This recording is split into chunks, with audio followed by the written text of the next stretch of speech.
बच्चों सुप्रभात। मैं डॉक्टर सुमन गुप्ता, सह आचार्य समाजशास्त्र, राजकीय महाविद्यालय नावा नागौर। बच्चों, अभी तक हमने किए थे भ्रष्टाचार के दो प्रकार हम कर चुके थे। प्रकार कहें, क्षेत्र कहें। एक तो था राजनीतिक भ्रष्टाचार और दूसरा व्यापार में भ्रष्टाचार। आज हम जो बात करने जा रहे हैं वो है काला धन। बच्चों, काला धन भी भ्रष्टाचार का एक विशिष्ट रूप है। काला धन एक आर्थिक व सामाजिक समस्या है। ये समाज में क्या करते हैं, असमानता और निराशा पैदा करता है। समानांतर अर्थव्यवस्था में खड़ी रहती है और काला धन व आय जिस पर टैक्स का भुगतान नहीं किया जाता वह काला धन कहलाता है। और काला धन किसी भी देश में इसकी गणना करना बहुत मुश्किल है कि किसी भी देश में कितना काला धन पाया जा रहा है। बच्चों, काले धन के लिए हम ये कह सकते हैं कि ये एक ऐसी इनकम है जो व्यक्ति छिपा के रखता है और उसको टैक्स नहीं देना चाहता, उसके ऊपर उस पर अपना अधिकार मानता है। नेक्स्ट, इसी में अपन कहेंगे कि देश में काले धन के प्रति जो जिम्मेदार है कारण कि जिसके कारण काला धन समाज में आता है, उसमें प्रमुख उत्तरदायी कारकों में है अव्यवहारिक टैक्स नियम, मतलब अव्यवहारिक कर नियम। दूसरा है आबकारी कर की विभिन्न दरें। नेक्स्ट है नियंत्रण नीति। नेक्स्ट कोटा व्यवस्था। नेक्स्ट वस्तुओं का अभाव। नेक्स्ट मुद्रास्फीति। और अंत में हम कहेंगे चुनाव। ये सारे ऐसे कारण हैं जो क्या करते हैं, देश में काले धन को बढ़ाते हैं। काला धन सरकारी खजाने पर बुरा प्रभाव डालता है, समाज में विषमता पैदा करता है, आर्थिक विकास की योजनाओं को निष्फल कर देता है और ये समाज में अपराधों को जन्म देता है। और इस काले धन की वजह से जो ईमानदार लोग हैं उनमें निराशा पैदा होती है। बच्चों, काले धन को समाप्त करने और उसे सफ़ेद धन में परिवर्तित करने के लिए सरकार ने समय समय पर कई योजनाओं की घोषणा की तथा काला धन घोषित करने के अवसर भी प्रदान किए। कर की दर को कम करके भी काले धन की वृद्धि को रोका जा सकता है। साथ ही प्रशासनिक भ्रष्टाचार को रोककर तथा सरकारी नियंत्रण को उदार बना करके काले धन की वृद्धि को रोका जा सकता है। बच्चों, इसके अलावा काले धन के अलावा और भी जो नया क्षेत्र है, नया प्रकार है, वो है श्वेतवसन अपराध। श्वेतवसन अपराध वो अपराध हैं जो एक व्यक्ति अपने व्यवसाय के अंदर रहते हुए उस तरीके को भ्रष्टाचार को अपनाता है, जैसे डॉक्टर, इंजीनियर, उद्योगपति, वकील आदि आदि। नेक्स्ट है संगठित अपराध। संगठित अपराध में हम कहेंगे बच्चों कि ये अपराध, जैसा नाम से ही पता चल रहा है कि इसका संचालन योजनाबद्ध तरीके से किया जाता है और योजनाबद्ध तरीके से धन कमाने के लिए ये क्या होता है, इसमें कानून की अवहेलना की जाती है। नेक्स्ट है शैक्षणिक भ्रष्टाचार। नाम से ही पता चल रहा है कि परीक्षा में नकल करवाना, पेपर आउट करना, अंक बढ़ाना, ट्यूशन के लिए मजबूर करना, कम वेतन पर अधिक पर हस्ताक्षर करना, ये सारे शैक्षणिक भ्रष्टाचार की श्रेणी में आते हैं। नेक्स्ट है पुलिस विभाग में भ्रष्टाचार।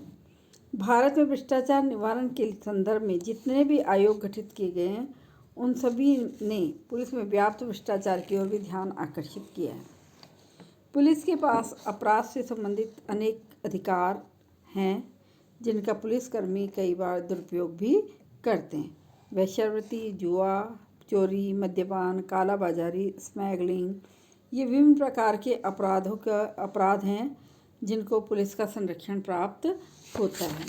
तो इस तरह से हम कह रहे हैं कि पुलिस को घूस देकर या उसको निश्चित हिस्सा देकर लोग खुलेआम क्या करते हैं, भ्रष्टाचार करते हैं। ये ऐसे व्यक्ति होते हैं जो कानून की गिरफ्त से भी बच जाते हैं। नेक्स्ट है न्यायालयों में भ्रष्टाचार।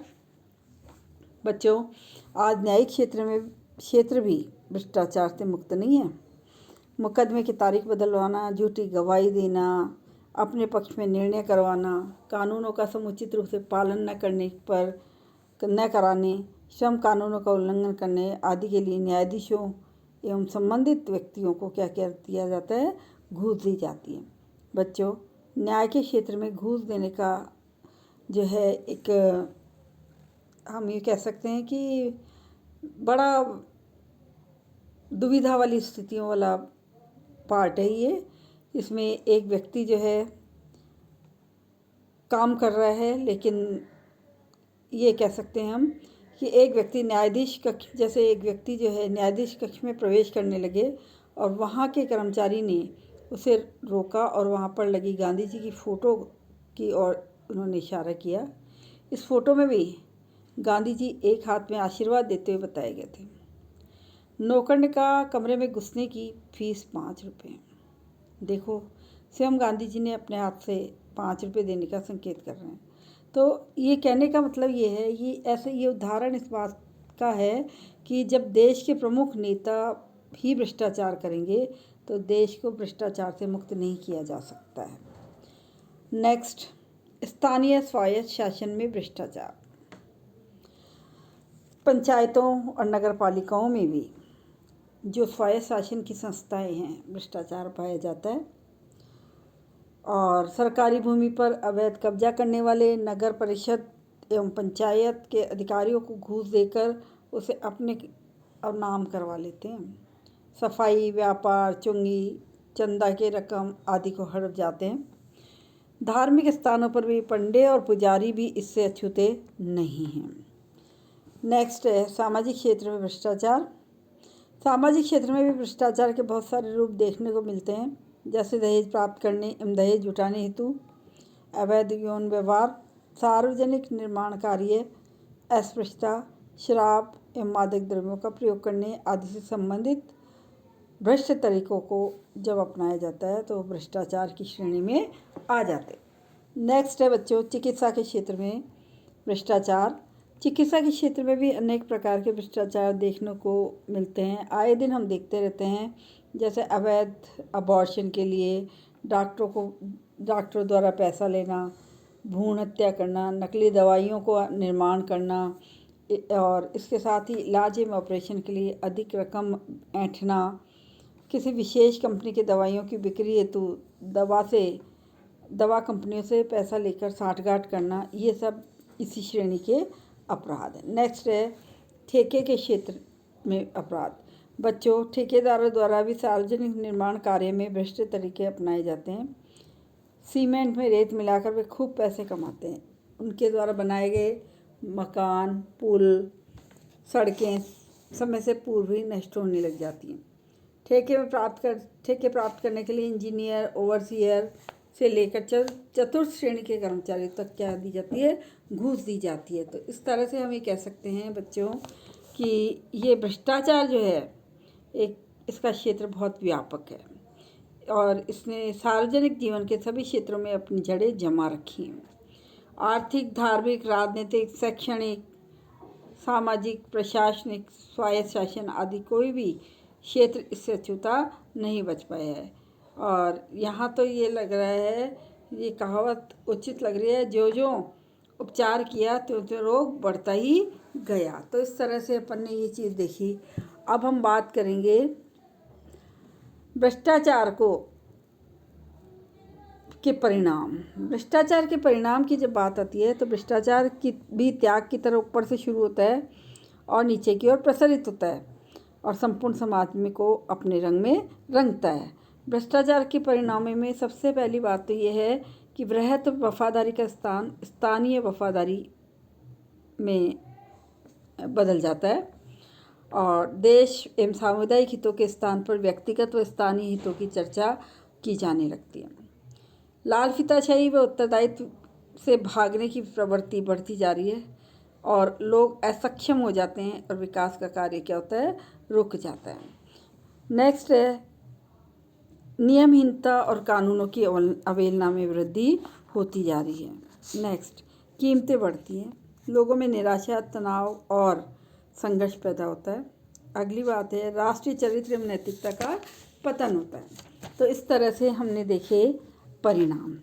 अब बच्चों इस समस्या से हम ये तो नहीं कह सकते कि पूरी तरह से हम इस समस्या से मुक्त हो जाएंगे, लेकिन कोशिश ये है कि भाई कुछ प्रयास ऐसे किए जाएं जिससे इसका उन्मूलन हो सके। इसके लिए कुछ प्रयत्न और सुझाव हमारे पास हैं जिनकी चर्चा भी हम करेंगे। भ्रष्टाचार के कारण सामाजिक मूल्यों की अवहेलना होती है। समाज में बेईमान, चोर, घूसखोर आरामदायक जीवन व्यतीत करते हैं लोग, और जो लोग नेक हैं, ईमानदार हैं, उन लोगों को कठिनाइयों का सामना करना पड़ता है। भ्रष्टाचार को दूर करने हेतु समय समय पर बहुत सारे संकल्प पत्र बढ़वाए भी जाते हैं, संकल्प भी लिए जाते हैं, संकल्प किए भी जाते हैं, लेकिन इसके साथ ही अनेक समितियां और अनेक संगठन भी गठित किए जाते हैं। परंतु आज भी क्या भारत इस भ्रष्टाचार से मुक्त हो पाया है? तो हम ये कह सकते हैं नहीं। अब इसके लिए हम कुछ उपायों की बात भी करेंगे कि जिनसे इसको थोड़ा सा रोका जा सके। पहला है व्यावसायिक वर्गों में सुरक्षा तथा सरकारी नियुक्तियों में स्थिरता बनाई जाए। दूसरा है राजनीतिक कार्यकर्ताओं, अधिकारियों और व्यापारियों में ईमानदारी की भावना पैदा की जाए। तीसरा है लोगों में नैतिक गुणों, चरित्र एवं व्यवहारिक आदर्शों को क्या किया जाए? पैदा किया जाए। नेक्स्ट, कठोर कानूनी व्यवस्था उत्पन्न की जाए जिससे कि भ्रष्टाचार करने वाला व्यक्ति डरे। नेक्स्ट है बेकारी को समाप्त किया जाए ताकि भ्रष्टाचार रुके। निर्धनता को दूर किया जाए, क्योंकि कहते हैं गरीबी सब बीमारियों की जड़ है, सब अपराधों की जड़ गरीबी है, तो इसलिए गरीबी को पहले दूर किया जाए तो भ्रष्टाचार काफ़ी हद तक संभावना है कि रुक जाए। नेक्स्ट है आयकर का मूल्यांकन सार्वजनिक रूप से किया जाना चाहिए। नेक्स्ट, अधिकारियों के स्वविवेकी अधिकारों को क्या किया जाना चाहिए? कम किया जाना चाहिए। मंत्री और विधायकों के विरुद्ध भ्रष्टाचार की शिकायतें सुनने के लिए आयोगों का गठन किया जाना चाहिए। नेक्स्ट, जनसाधारण में जागरण पैदा किया जाए। नेक्स्ट, सामाजिक मूल्यों में परिवर्तन करके धन के स्थान पर व्यक्ति के गुणों को महत्व दिया जाना चाहिए। नेक्स्ट, भ्रष्ट लोगों की सार्वजनिक रूप से निंदा की जानी चाहिए। नेक्स्ट, शिकायत करने वाले लोगों को सुरक्षा प्रदान की जानी चाहिए। और नेक्स्ट है राजनीतिक दलों को चंदा देने पर नियंत्रण लगाया जाना चाहिए। और अंतिम बात हम कहेंगे नियमों का सरलीकरण, कार्यप्रणाली में पारदर्शिता के साथ साथ दंड जो है वो भी कठोर किया जाना चाहिए। तो बच्चों इस तरह से हमने देखा कि ये बहुत सारे सुझाव हैं, बहुत सारे प्रयास हैं जिनके माध्यम से हम इस भ्रष्टाचार से थोड़ा बहुत राहत महसूस कर सकते हैं। तो बच्चों भारत सरकार ने इसके लिए समय समय पर भी बहुत सारे प्रयास किए। उन प्रयासों में से कुछ प्रयासों का जिक्र मैं आपसे के साथ कर रही हूँ। जैसे 1947 में एक कानून बनाया गया, भ्रष्टाचार निवारण कानून, ठीक है, और उसको पारित भी किया गया। भ्रष्टाचार अधिनियम की कार्यान्विति के संबंध में आवश्यक सुझाव देने के लिए एक और समिति का गठन किया 1949। इसमें टेकचंद समिति की स्थापना की गई थी। फिर 1953 में आचार्य कृपलानी की अध्यक्षता में रेलवे जांच कमेटी का निर्माण किया गया। तो इस तरह से सरकार जो है समय समय पर 1962 में